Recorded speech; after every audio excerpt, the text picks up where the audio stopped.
tendon inflammation and may also return shortly. And lastly, I know I said lastly for Clemson, but how about Melvin Gordon, Wisconsin running back? In just 3 quarters, he rushed for 408 yards, breaking TCU's great LaDainian Tomlinson's record of 406 rushing yards. He only did get 4 rushing touchdowns for Gordon. Tomlinson had 6, so I'm just going to say, I'm just throwing it out there. But what a crazy day, and I really want to throw this in there. The same day, on Saturday, I had the opportunity, and it was the greatest moment in my entire life. I met my hero, and I got pictures. I'll post them up on my Facebook page. I should have done it when it happened. I just didn't do it. Link is in the description of Facebook right after the show. Go ahead and click on that, and you should go and see the pictures. Hopefully releasing the video pretty soon. I didn't get the best audio, but the guy I was with, he did an interview with LaDainian Tomlinson. I should say that name earlier. And I'm trying to get that audio because my GoPro did not pick up the best audio on it. So I'm trying to get his audio so I can redo it. But anyways, yes, I did meet LaDainian Tomlinson. We got to interview him. And I was so starstruck. I didn't even tell him about my show. I should have actually, asked him if he could be a guest on the Short Sports Show. That would have been amazing to actually talk to him. I was too starstruck. I got his autograph, though. I had bought, about a few years ago, I bought a jersey of the Chargers throwback uniform back when they had that dark blue, the real dark blue. Anyways. And this was like an XXL. I knew it never fit me, but it was really cheap on Amazon. It was stitched. It was authentic. I was like, I have to buy this. It was like maybe $80 or something. And I knew one day I was going to have to get his autograph. I knew one day I was going to be in that spot to get his autograph. And thankfully, it was Saturday. I got to meet him. Sad thing is, I thought I was 5'11". He is listed at 5'11", all right? I was about an inch and a half, 2 inches shorter than him, so that can make me like 5'9". You know how disappointing I was? I was so hoping I was 5'11" or 6 foot or something, and no, not even close. But anyways, I got to meet him. It was very, very exciting. Just thinking about it, it was just the greatest moment. He's the one that got me into being a TCU fan and hopefully attending TCU next year, and also becoming a San Diego Chargers fan, which right now is not the best thing to say, but in the past it was. So it was awesome to finally meet him. He had an academy for athletes, I believe, from first grade to 12th grade, which I don't know how they could be an athlete in first grade, but that was what it was listed at, or 6th through 12th grade. I don't remember, but there was really small kids there. And just had an academy with of other guys that were with them, guys that played track at TCU, played football at TCU, and other places around the state of Texas. Really cool, but that same day, Melvin Gordon happens to break LT's record. So I don't know if I cursed LT right.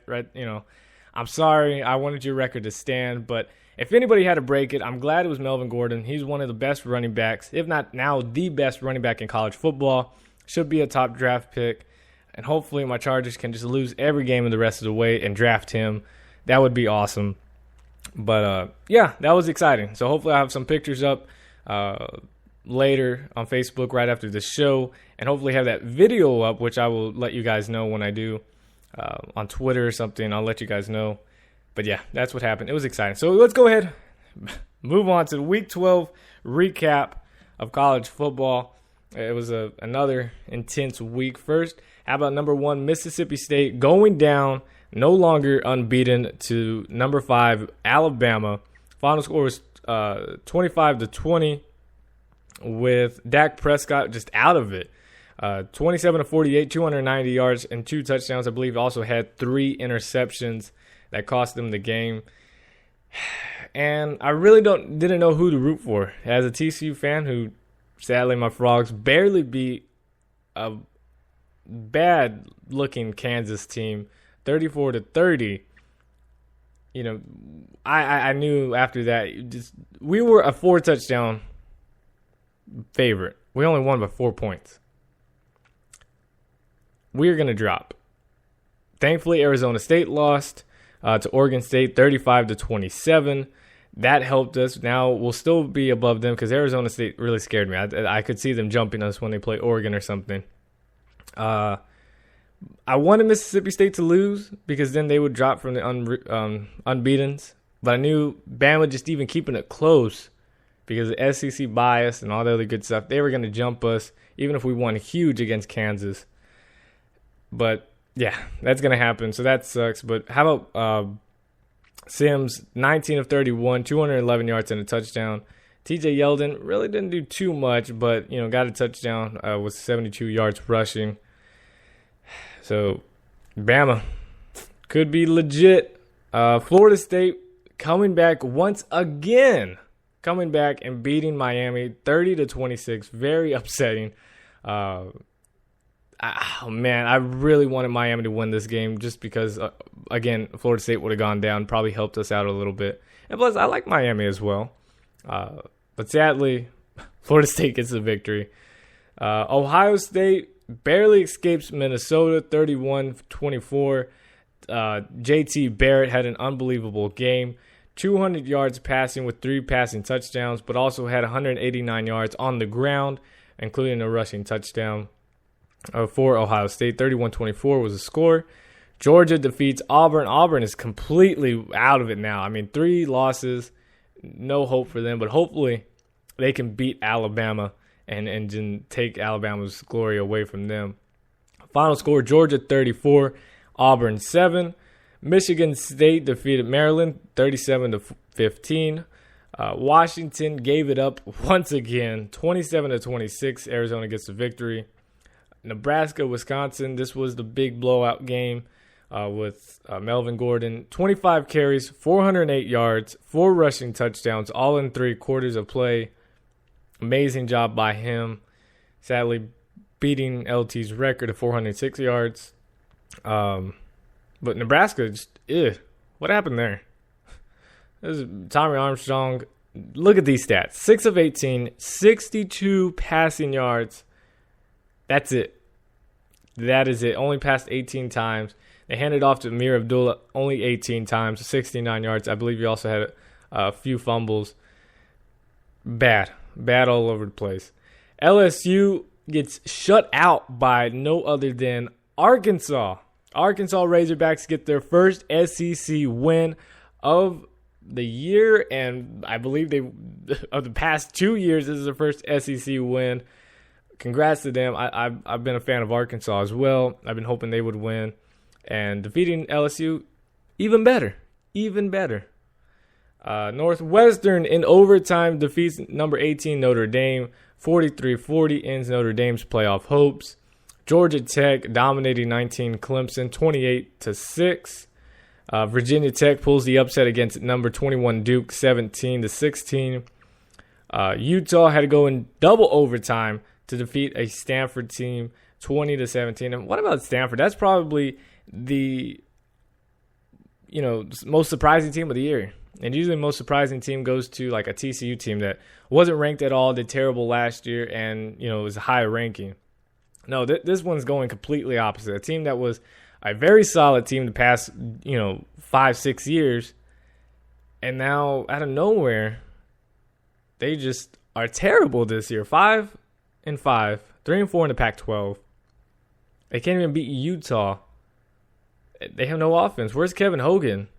104 yards, 2 touchdowns. Their running back McCarthy, 77 rushing yards. I mean, their leading receiver only had 22 yards. That's it. What is going on with Stanford? And Missouri defeats Texas A&M 34-27. Kyle Allen was with 237 yards and 3 passing touchdowns for him. Couldn't get the job done at home against Missouri. I was going for A&M there, but for recruiting right now, it's probably better that no Texas team other than right now, sadly, Baylor is ranked. I could see Texas probably getting in there just because they're now bowl eligible for like the first time in like 3 years. But it's good to see no other Texas team other than TCU ranked. I'm excluding Baylor for a reason. All right. Anyways, moving on to the NFL now.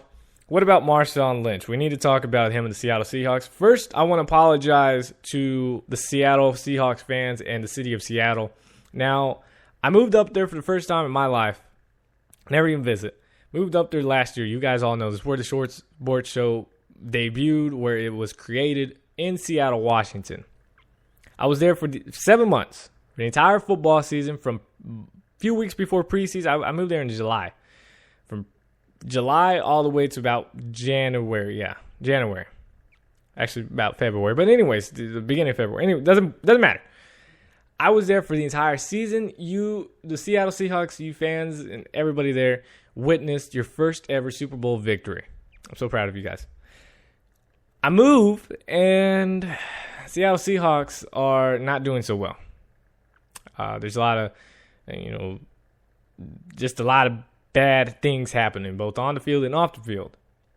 I want to apologize. I believe it's partially my fault because I do have, I guess, a little bit of magic in where I go, because as soon as I moved back here to Texas, close enough to San Antonio, the Spurs win the championship. Right, so right now I got some little bit championship luck, and I thought it was continuing with the Cowboys because they started winning. They were at one point one of the NFL's best. So the Cardinals started winning.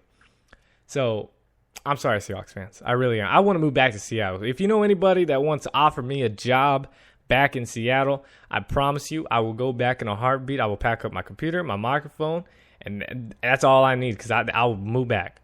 So I'm sorry, Seahawks fans. But moving on. Seattle Seahawks running back Marshawn Lynch could be fined $100,000 by the NFL for refusing to speak to reporters in the locker room after the team's 24-20 loss to the Kansas City Chiefs.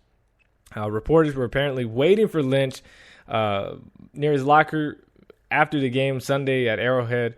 Lynch quickly dressed, put on his backpack, and walked out as reporters asked to speak to him.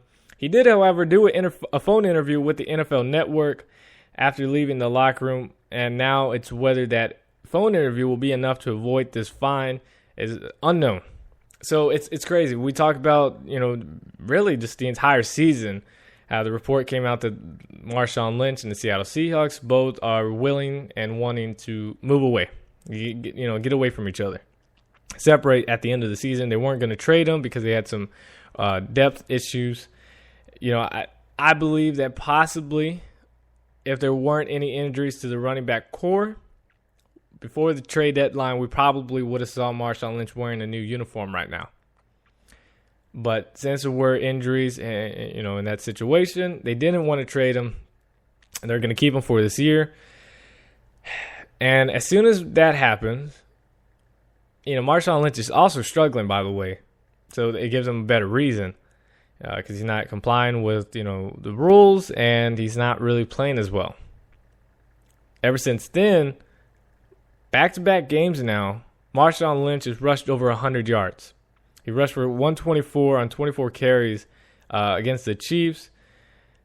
Now he has 813 rushing yards on 177 carries this season for a 4.6 yard average. Doing an amazing job. He's going to get over 1,000 again. Now, I know this is Marshawn Lynch. This is his fault, for just not talking. He's not much of a talker. Why? Some people are like that. Me, it's hard for me to understand because all I do is talk. That's all I do. Work, school, the show, everything I do, I talk. So it's hard for me to see people why they don't talk, why they are just. I don't believe Marshawn Lynch is shy. There's no way he's shy. He's just reserved to the people who he doesn't know.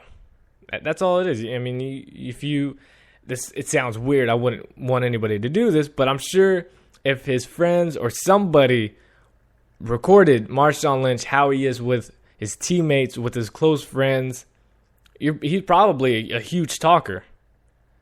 But when it comes to other people he doesn't want to talk to, obviously if you don't want to talk to anybody, you're not going to talk. But to other people he doesn't really know or doesn't care about, he's not going to talk. It's just that's just him. And I can see that being a lot of people. Just you don't really know him, you don't want to know him, you're not going to talk. You don't want to hear the stupid questions they're probably going to ask you. You're not going to want to talk because he probably already knows the questions that are coming up. Some reporter is going to say, hey, after back-to-back 100 yards rushing games, do you feel like you still want to stay in Seattle, or do you feel like it's probably still time to go? You're just putting on for next season or something. Or they're going to ask, how is your situation for next season? They're going to still ask him these questions he doesn't want to hear or doesn't want to talk about. Possibly so. but by NFL rules, you're still supposed to be there and answer the most stupidest questions if necessary.